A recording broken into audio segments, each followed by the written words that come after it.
March 19th, 1931. Gambling is legalized in Nevada. It's like the stock market crash, but with cocktail shrimp.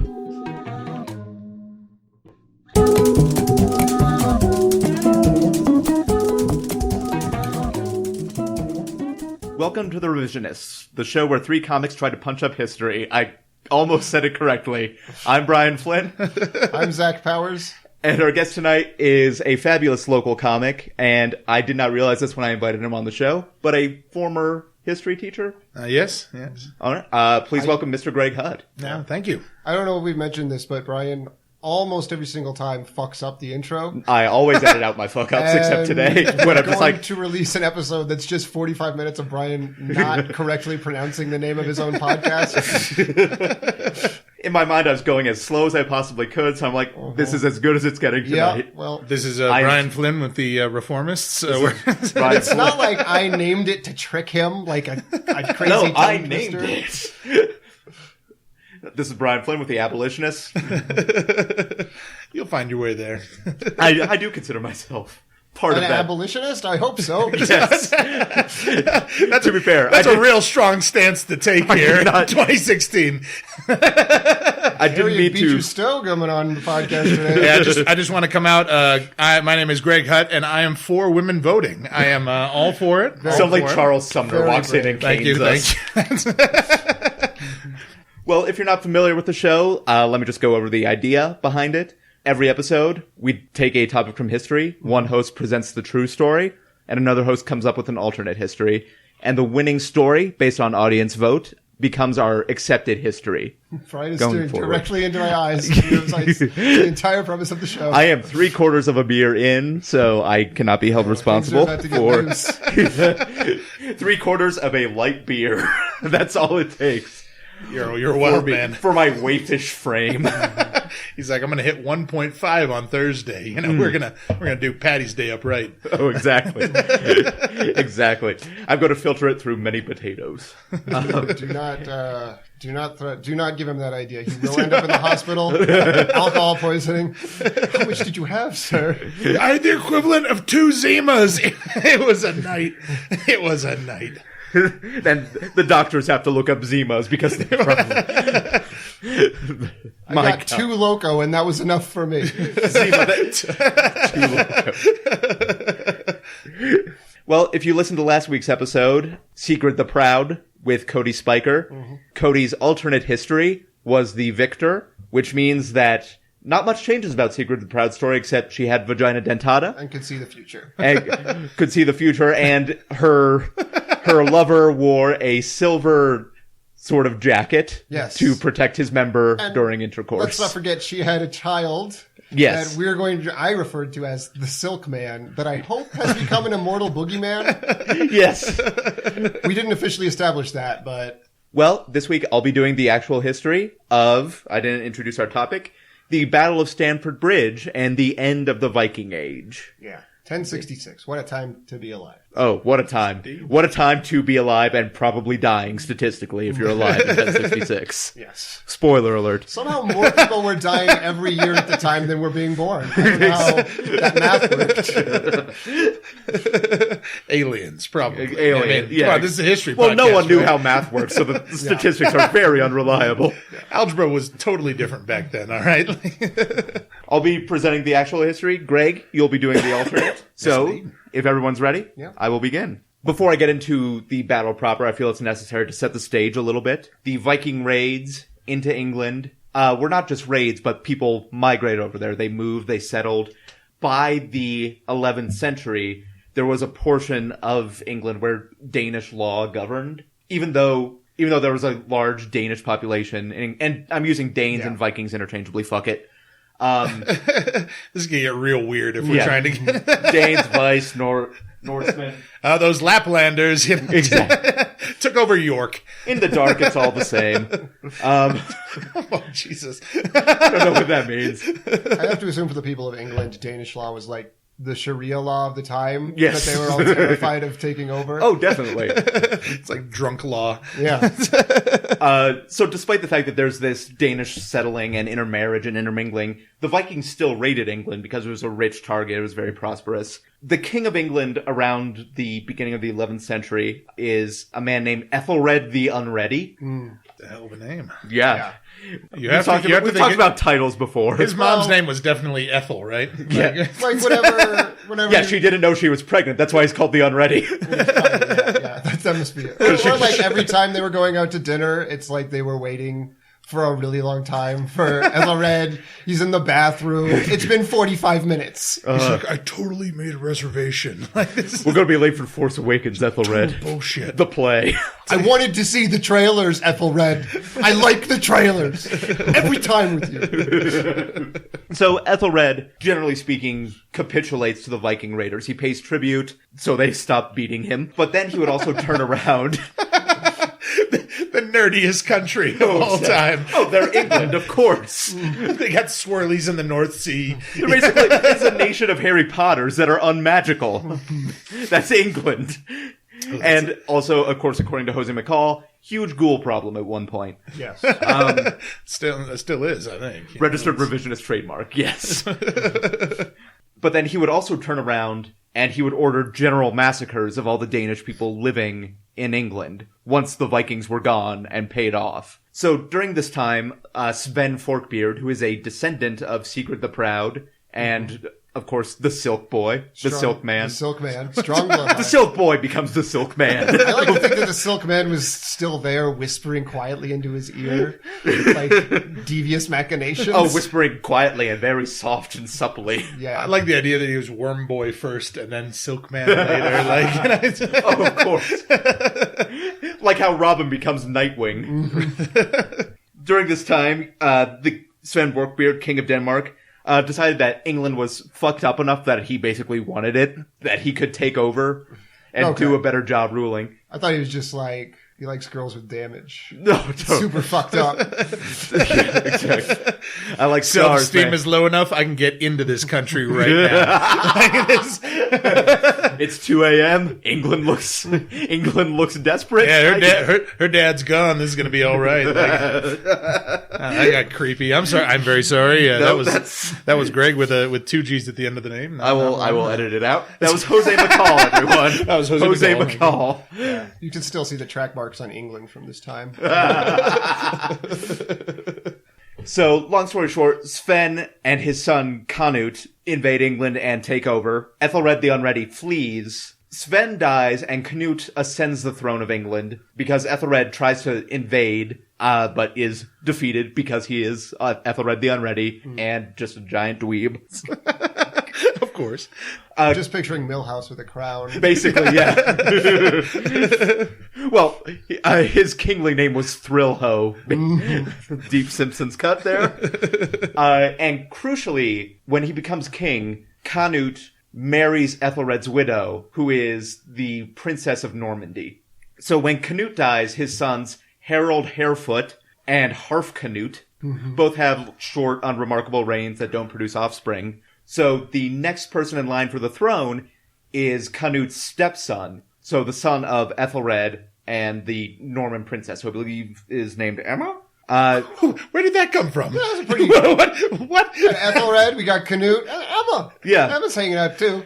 It was part of the... Ethelred, Hrothgear, and Todd. It was part of the great, understandable names declaration of 1005. Their son, Edward, becomes king. Edward was not Canute's son. He was still a Viking because the Normans had settled. The Normans and Vikings had intermarried and fucked a lot, and the Normans were basically half Vikings anyway. The Vikings felt that they had a claim on the land. And when Canute was king, he led a great empire that stretched across Scandinavia and into England and Ireland and Germany. And Edward the Confessor was viewed as a foreigner, not because he was a Viking, but because he was French. And the earls and magnates of England didn't like him because they were xenophobic, as they are now. probably. not to impugn them. Nothing has changed. But I feel comfortable enough putting that in the true history. Well, I'm living up to his name. Every time he got a drink in him, he would tell fucking everybody about it. Yeah, he was also called Edward the Lightweight. Yeah. His weird first sexual experience, whatever. He'd just talk about it all. One of these earls was Godwin, the Earl of Essex, who led a rebellion against Edward and was exiled for it. There's only one major thing known about Edward the Confessor, and that's he survived in this incredibly turbulent, bloody time that was not conducive to surviving. You gotta know that a time is pretty shitty if people become famous for not dying during Yeah, basically. Yeah, every baby was famous for at least a few minutes. Yeah. He's a hell of a guy. He made it to 55. Like 55 would be probably the world's oldest man at that point. So one of the ways to ensure their survival and their grasp on power would be to align themselves with a major family. And probably the best way to do this would be to promise an heir or intermarry with this family. And Edward was childless. And so Godwin, Earl of Essex, who was exiled, returned, and his son Harold later claimed that Edward the Confessor named him his heir. And this seems generally the most likely scenario. There are other claims to the throne. Actually, the king had a rightful heir who was his great-nephew Edgar, who was 14, but he didn't claim the throne at all, so no one gives a shit about Edgar. Edgar is never going to rule. Yeah, no one likes that's not a king. No one likes an Edgar. No, of course not. You remember Edgar who went to school with you? Yeah. Yeah. You're not friends with him on Facebook for a reason. He was dweebier than Ethelred, basically. He had that sort of kingly nature. You want Edgar in the room because you look really good next to Edgar. But, you know, outside of that, no. But then again, people judge you and like, he's friends with Edgar. I don't know if I can trust his judgment. Right. Yeah, mutual friend, Edgar. I don't know. My mom made me invite him. It's a whole thing. Edgar, stop friending porn bots. All I'm getting is porn bots. Edgar keeps sending me LinkedIn invites. I don't want any of it, Edgar. No, I don't want to play Mafia, Edgar. Come on. I thought that game was dead. So Harold also did a lot of work for the king. He was basically one of the preeminent magnates of England. And he and his brother Tostig, subdued Wales for King Edward and all this I'm shit. just going to clarify. You mean Wales and not WHLES. No, they did not break Wales like Broncos, basically, because no one has ever done that. Oh, we'll see how the alternate history That's goes. not a thing Are there that going to be legendary whale riders? How did you know? And eventually Harold even serves as an underking, and all this just bolsters his claim to the throne. Never heard that one before. Yeah, it's like a mafia position. I actually wrote down the word vice king, but underking was how. Yes, so he became King of England, also called Capo de tutti capos. Exactly.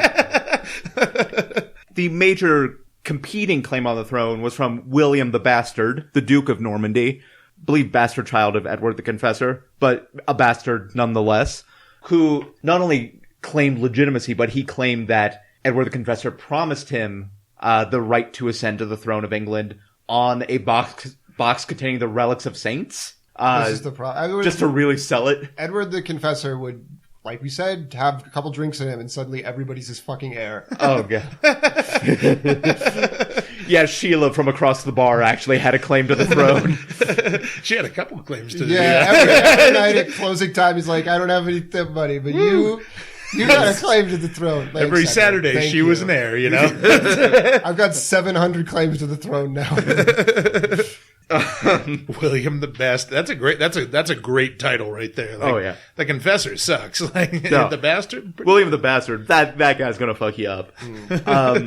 And the king of Norway at the time, Harald Hardrada, he didn't have a claim by descent, but he felt like he could reclaim Canut's empire and claim England by right of conquest. The oldest claim of all, killing everybody. Yeah, exactly. Oldest claim in the book. What did I say it with a sort of accent that might be Irish? It's the same way I deal with pawn shops. Oh, toy! I've got my claim ticket.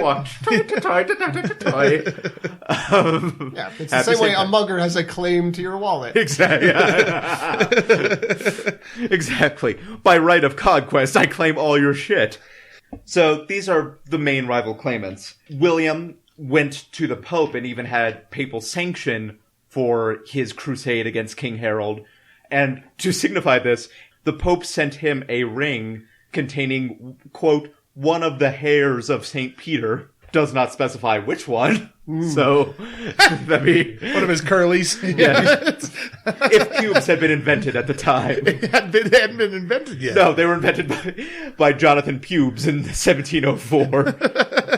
Goddamn 18th Too much century. ridicule. People were like, why do we need this? This creates more problems than it solves. This will never catch on. Then the 1970s happened. Yeah, we keep trying to get rid of these things and they just keep coming back. Since William was the enemy that King Harold feared most, he stationed most of his troops in the south of England, where he anticipated William's invasion. While his troops are waiting and waiting, William is delayed by a bunch of storms and shit. So on September 8th, King Harold disbands his army so they can go back to their farms and shit. On September 20th, King Harold Hardrada lands and captures York almost instantly.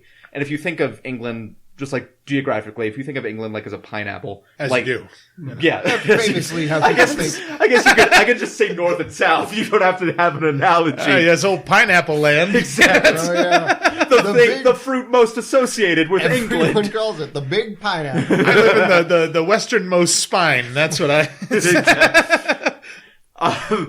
King Harold's forces are at the bottom of the pineapple. And the other King Harold's forces are at the top. Like, that's all I needed the analogy for. I don't even want to find out what you think Norway looks like. If you think of Norway as a plantain, I guess. I don't call you Brian inappropriate metaphor friend for So they capture York.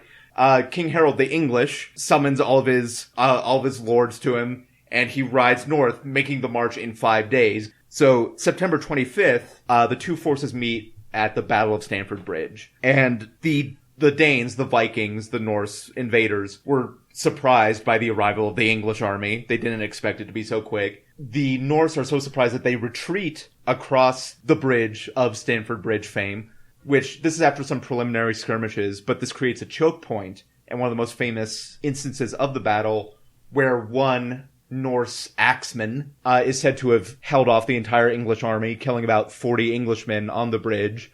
And I'm assuming this is a man with an electric guitar. He's a badass chops. Yeah, like in Mad Max. He is slaying. Yeah, it's the doof warrior, yes. Yeah, it's the doof from Mad Max, exactly.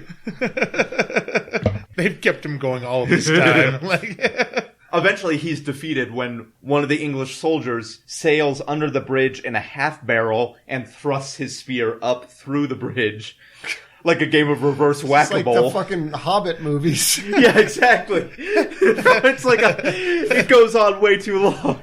And there's 3 of them unnecessarily. And there's probably dwarves. I like to think it was just a popular ride at the time. The Barrel River. Half barrel. The guy accidentally thrust his spear into this dude. Yeah, the movie is based on is in the Disney Vault for being racist. It's there. I'm curious to know how, but I don't want it said. I assume it gets Danish people since they seem to be the main threat at the time. Danes. The account I was reading of the battle had this quote in it, which I think is very apt and probably true, that the Vikings were hurt by their decision to leave their armor behind before retreating.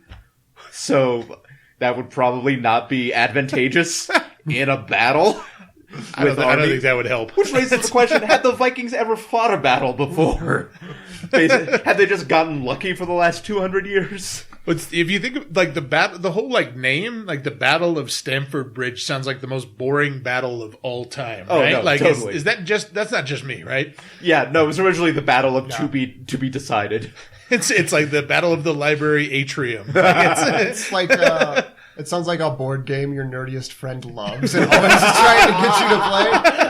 Guys, can we play Battle of Stamford Bridge tonight? The pieces are hexagonal, it's like, shut up.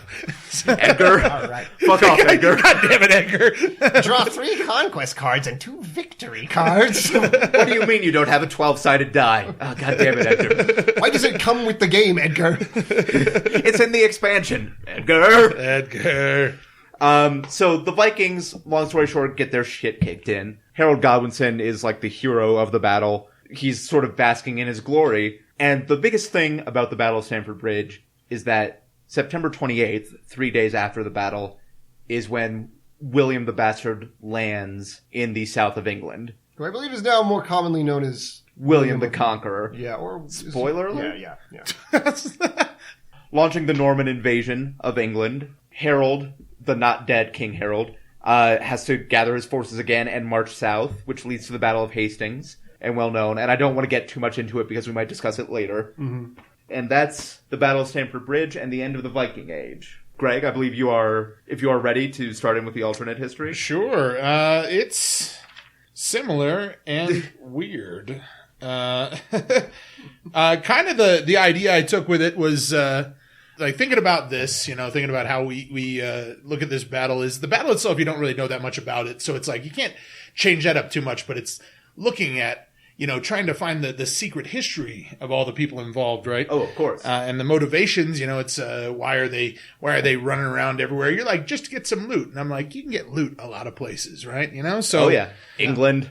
Yeah, well, like who thinks of looting England? Really, I mean, it's just not one of those things you would normally think of. Yeah. I certainly have not thought of looting England in at least an hour. I played a considerable amount of Diablo 2, and there's just loot all over the place. Well, the idea here at this time, England was known for one thing. It's something you wouldn't quite expect. England used to be the cocaine capital of the world. Of course. All right. I mean, it's, some people know this. A lot of people don't. It's a weird thing. If you guys know the Isle of Britain itself used to be called Albion. Mm-hmm. Right? Yes. From the Roman root alba, meaning white, right? Because of the copious amount of nose candy they found there. Sure, and English people are famous for having large noses. Absolutely. Yes, absolutely. Although I do believe they called cocaine bangers and mash. Oh, yeah. It's found its way to the future, Or nose pudding, I believe. Something about that sounds obscene. It's, it explains a lot about everything here. It's, it's like the idea, everyone goes, oh, British food sucks. There's a reason why British food sucks is because it was developed by people who had very little sense of taste left. It was, they were just coked out of their minds for most of the Middle Ages. British food, British dentistry. Exactly. Yeah. The White Cliffs of Dover, not actually white. Most people don't know that. They just had a huge rave there. So much flow. Yes. It was actually the White Cliffs of Blover, I believe. Put it on the board. Okay. Chalk it up. The punmometer is getting a little warm. Well, and the idea was in Scandinavia at this time. Well, Scandinavia was the EDM capital of the world, electronic dance music. Now there was no electronics at this time, so I guess it was actually the analog dance music capital of the world. That's how it works, right? Right. And just someone playing some crunchy dubstep on a lute. It was a little bit different, It's there's a reason why we never really, Europeans never developed a lot of rhythm. There's just waiting for that beat to drop. Little by little, not quite. Just at a club, listening to a bard spin a tale and a song. The most popular musician at the time was also known as Dead Mouse, but mostly just because he was covered in dead mice, and that's how he brought the plague. He just, he liked having dead around him, I just loved him, That was his thing. It was a wonder he was so popular. Well, now Scandinavia's problem at this time, though, is they had the music, but they didn't have the drugs, right? The only drugs they had at the time were basically like two great tastes that taste great together, but separated by the sea. It's just a little bit of water in between, All they had was berserker drugs. You got the sex, you got the drugs, or you got the drugs and the rock and roll. Somebody else is gonna have to bring the sex from a third location, I guess. Like, we need some Italians here, stat. Like, let's get this sexy. Let's go to the Orkney Islands. We need some sex. I think there's sheep on the Orkney Islands. Hey, look, I'm not judging. Well, so the idea was, right, they have the music, but they don't have the drugs, right? The only drugs they had were berserker drugs, right? The hallucinogens they used to give the berserkers before they go crazy, right? Like Molly or Right, mushrooms and shit, and PCP bath salts, maybe? Exactly. A lot of bath salts. Bath salts way more common than bathing at this point in history, actually. They were just called salts at that time. That's the smelling salts. Yeah, baths were named after that. It's the whole, like, you faint and they give you smelling salts before. Yeah. It was when you passed out from rocking out too hard and they gave you bath salts to get you back up. Famously, at the time, people would do bath salts and go so crazy they would run in the sea and clean themselves, which was very uncommon at the time. It doesn't smell anymore. Oh, that guy must be on bath salts. Look away. It's Let us not embarrass him. And so the thing was they wanted to combine their interests, right? So they came on over. Now there was a second thing that had to do with this. There was a family connection as well between the Vikings and England. Now we have the two heralds, right? Mm-hmm. Now you guys think that's an interesting coincidence? No coincidence at all. Oh, I thought it was a coincidence at least. They were actually brothers. Oh. All right. Actually, they were twin brothers. Oh. Yeah. Okay. All right. We twin brother, you give both the same name? Well, Harold with an O, Harold with an A. Someone was trying to be cute, right? They used to dress them alike, right? Oh, yeah. Even more interestingly, when they were born, they were Siamese twins. Wow.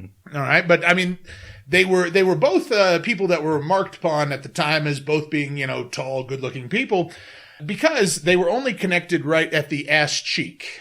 Right? Okay. Just with one cheek, right? The problem with this is when they separated them, you have two half-assed kings, right? Oh, yeah. I mean, of course. That was the campaign against them, I believe. Right, guys? I mean, that was the thing. That's why William thought he had a shot, right? And Harold was like, I need to get back here. We need to whole ass something together. That was his idea. That's probably where the phrase comes from. Yeah.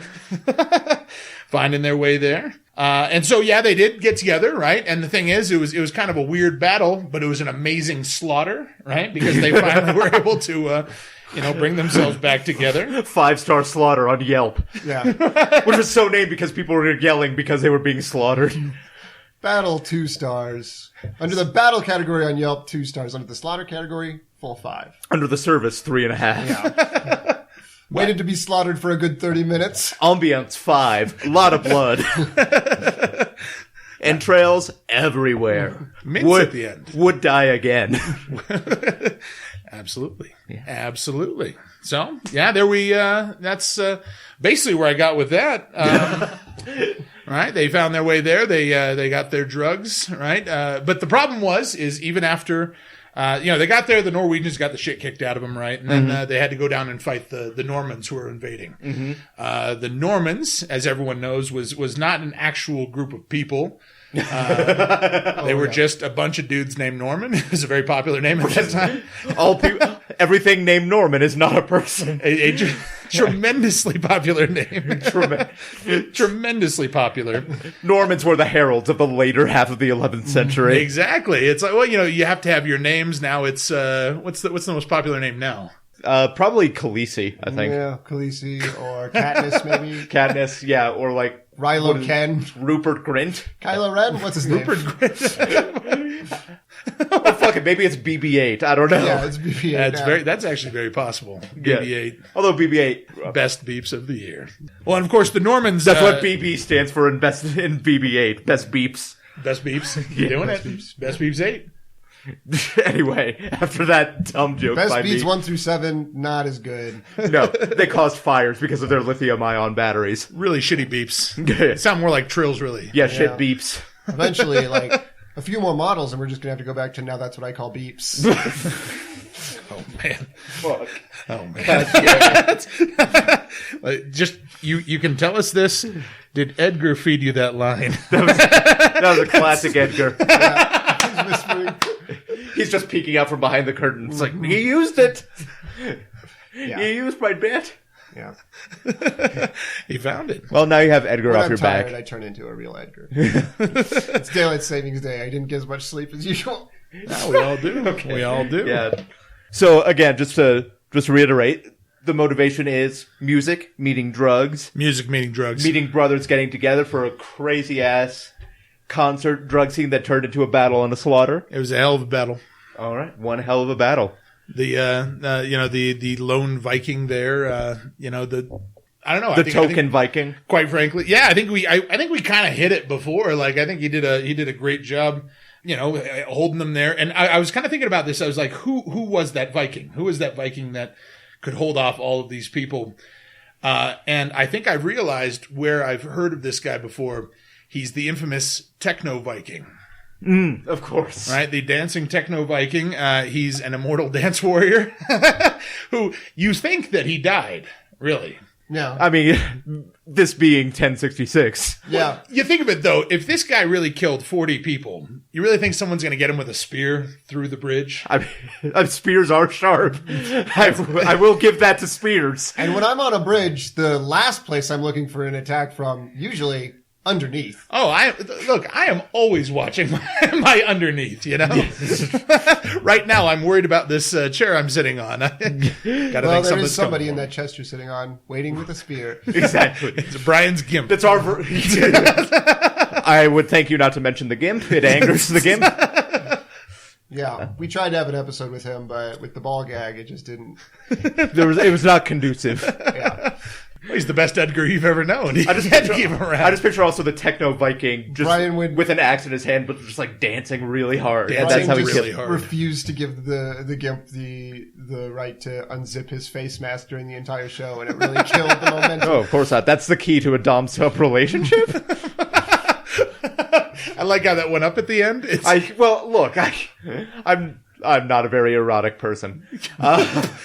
Put that one on the board. I still don't know what the board is, but Brian has bequeathed. The board is the pun board where we when we reach 10,000 puns, we're free of the podcast. Brian has stated that is what he wants on his tombstone. Not a very erotic person. Both his pizza and the actual. Yes, stuff. also pepperoni, but the pepperoni I will not refer to in any phallic way. Not a very erotic person. Look. That's fair. That is fair. People just have very vanilla sex on my tombstone. Well, Greg, thank you. You're welcome. Zach, you are serving as the judge for this episode, so I believe it's traditional now for you to cast a vote on air before we throw it to the audience, if you wish. I think a lot of the broad strokes were similar in the alternate history, but we also get to theoretically have fun with England's major cocaine problem. That is... possible... Now, we didn't establish whether the techno-viking... The Empire has to be fueled somehow. We didn't establish whether the techno-viking was some kind of half-robot or just a guy who loves techno. So... There's some questions we don't really need to answer. As long as we don't establish it, we can play with it. Like Best Beats 8, maybe he was Best Beeps. A Viking.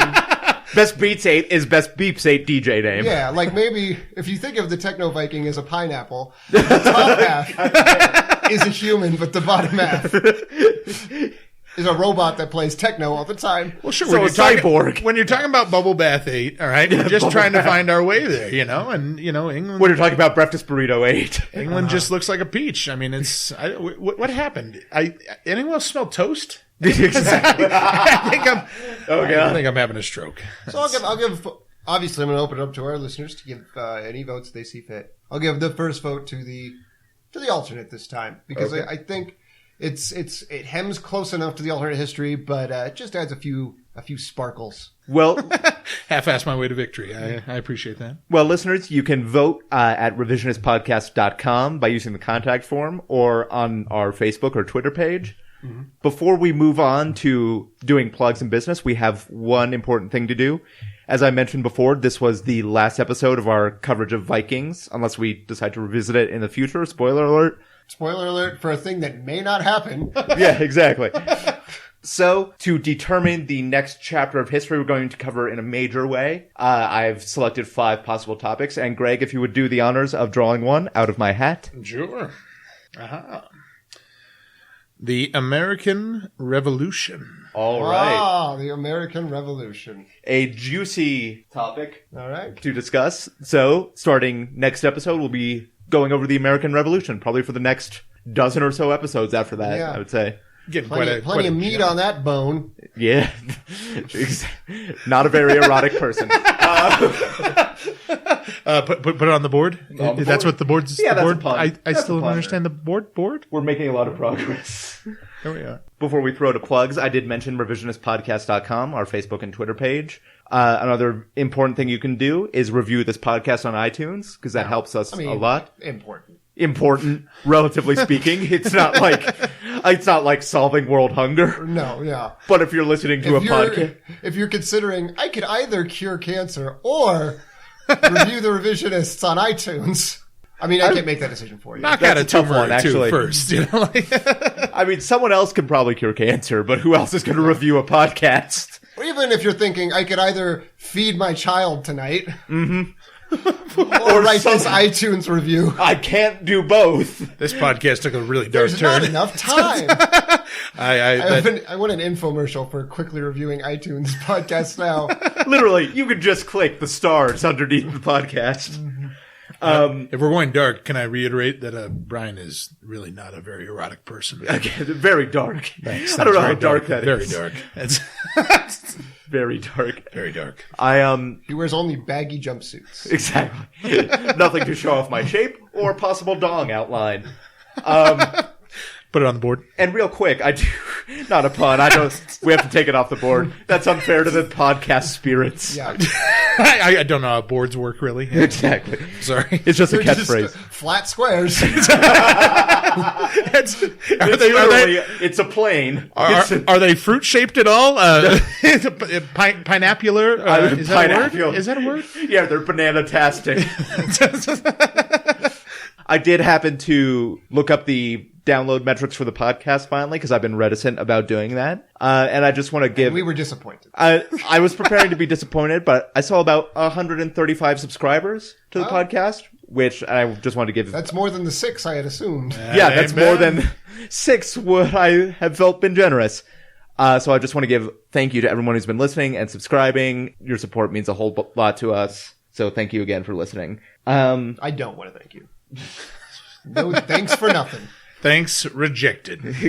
I don't see any money from you. I might put up a donate button at some point, but we're not in this for the money. That's a whole different level of sadness. Yeah, right now you need likes. You know, it's like money. Who? Yeah, Who? That's... before we go, Greg? I hope we become the Bernie Sanders of podcasts. The average donation is $27. Sorry, you started drooling when doing your Bernie Sanders impression. I thought that was part of it. Doesn't he drool a lot? Yeah, probably. He's old. He's so passionate that he doesn't have time to... No, of course. Consider to his comb spell. his hair or...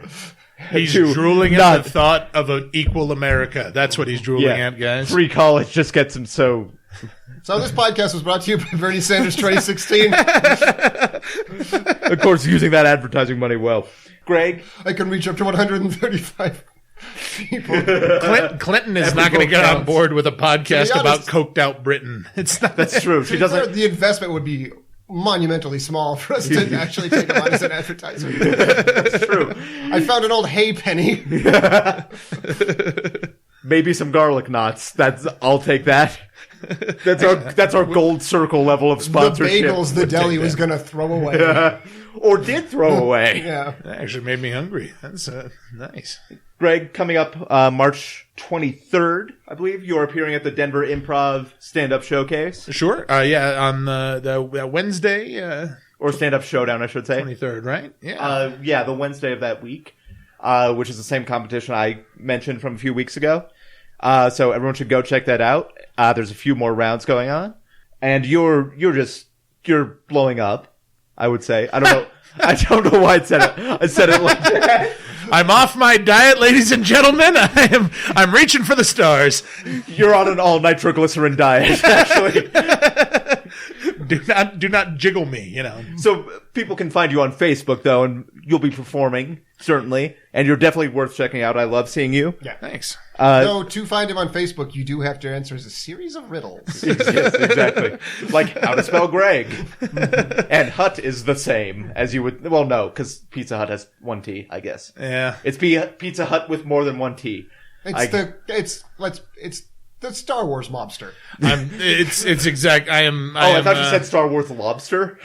Like, that doesn't describe Java at all. It doesn't help my body image issues when I have to describe my last name to people as, like Jabba the. Like, it's the same. I've never considered the part of his like official legal name. I have to think it is. It's like Kermit T. Frog. Yeah. Zach, you co-host Stage of Fools podcast That's with true. Shane and Camp. That's a true statement, Brian. That is true. And since this... Oh, no, actually, this will not be up before March 18th. No. But I want to thank anyone listening who may have donated to the campaign, the Rocket Crocodile Action Squad, the campaign for $10,000 to raise money for the American Foundation for Suicide Prevention. Yes. As of this recording, it has already surpassed its goal. So. Yep. Right on. Which is great. So thank you to anyone who may have done that. As for me, I will be performing in the semi or finals for the stand-up showcase. Don't have an exact date on that, but stay tuned to my Twitter or Facebook page. Greg, thank you for being here. Thank you. Zach, thank you as always. Sure. For everyone here at The Revisionists, I'm Brian Flynn. I am Zach Powers. And we'll see you next week. And next time. Damn it. It's not a weekly podcast. Failed. Damn it. You're not a very I don't even know person. the name. We are the Reservationists with Yes, exactly. We're the Manifest Destinists. If you think of this podcast as a pineapple...